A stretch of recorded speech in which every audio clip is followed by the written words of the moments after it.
But right now, I'd like to introduce Bob Grappel, who's, like I say, whose generosity, along with his wife Linda Cohen, has made these grants possible. We've had a number of wonderful recordings come out of this process, Bob, and we're super pleased to be able to award another one tonight. But I want you to talk a little bit about what your goal was and what your aims were with this award. Well, thank you, Neal. It was back about 20 years or so when my wife Linda and I recorded a CD of, actually two CDs of our own, and we realized what an incredibly daunting process that could be, not just financially, but time and all of that. And we felt that, well, gee, there are so many fine players out there, and we only got to hear them at MLAG and an occasional jam. We want to be able to take their music home with us. So we decided to, under the auspices of MLAG, to put together this grant, which every year would produce a CD of someone who ought to be heard. I mean, the first one was Doug Pratt back in 2011. God, where's the time gone? And I have copies of every one. I play them, and we hope you guys will enjoy them as much as we do. Basically, the process is you apply. The application doesn't go to Linda or I. We're just check writers here. We've been fortunate to have money to spend, and we put it into this place. So the award is $5,000, which even in these days probably pays for at least most of a CD.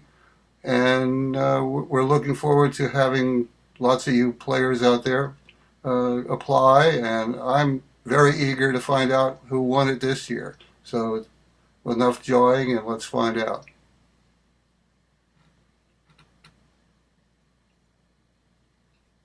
Thank you, Bob. Well, the committee, I'm the chairperson on the Recording Endowment Committee. I'm the third chairperson since the thing started. Tom Fladmark had that job for a while. Mike Herr had that job for a while. And I took it over 3 years ago.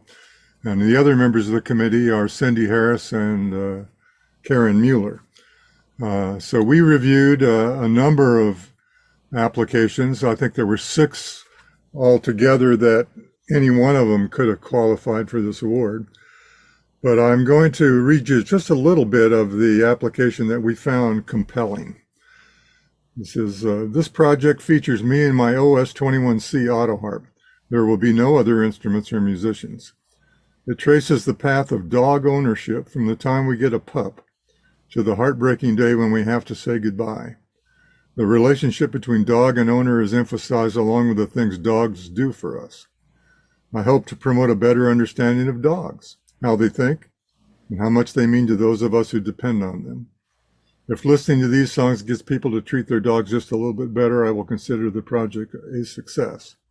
If it can raise a little money for those who give me and others like me the freedom to travel confidently and without stigma, I will consider myself to be doubly blessed.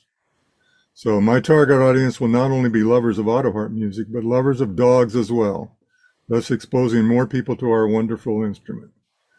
And so without further ado, I'd like to introduce you to Mr. George McCoy. And George is host of this Autoharp Down Home thing that you've seen on YouTube. And I'd like, George, if you could unmute yourself and just kind of give us a flavor. I touched on it, but you probably know best. Can you hear us? Yes. Indeed. Okay, very good. I want to thank Bob and Linda for making this all possible every year and allowing us to find out, what all is involved in this. And I want to thank the committee for bestowing this honor upon me today. Dogs are a huge part of my life. I am totally blind, and I have had guide dogs, which is the generic name for what most people refer to as seeing eye dogs, it'll be 50 years in August. I can't imagine life without one. They guide me around obstacles. They stop for steps and curbs. They cross streets without allowing me to veer down the side street or into traffic. They locate doorways. They take me up to the doors of buses and subways and things like that when I'm in big cities. I have to know where I'm going, but they see to it that I get there safely. And I've had 7 of them, and I'm about to get my 8th if I'm accepted for training. I did this CD because I see so many people who just don't understand dogs. And they think they do. I have a saying, everybody knows all about dogs, but it's just not that way. Dogs are not people. They don't think like we do. And if you can tune into the way their minds work, you'll have a well-behaved pet that you can be proud of. And if you don't, you'll have a terror. So I just wanted to sing and play a series of songs talking about all aspects of the dog relationship. None of them actually mention guide dogs per se, but that's just my background. But it talks about a family getting a puppy from the pound. One of the songs is about a good old country boy that's driving down the road in his pickup truck, and he sees a dog along the side of the road, and he picks her up, and they spend the next 10 years together. There's songs about, if my dog could talk, what would they say? All of the songs kind of illustrate one aspect or another of the dog ownership continuum, if you will. And I hope you'll all like it and enjoy it and pay attention to it, and maybe you can make your dog a better pet too.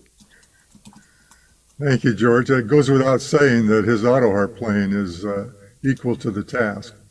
So with that, let me throw it back to Colleen as the host. There will be a recording endowment breakout room, and I've invited Doug Pratt, Michael Poole, Bob Lewis, and George, you're certainly welcome to join us too. I don't think I gave you a specific invitation, but to talk about the process and to talk about the experience that some of these previous winners have had. So hope you enjoy that.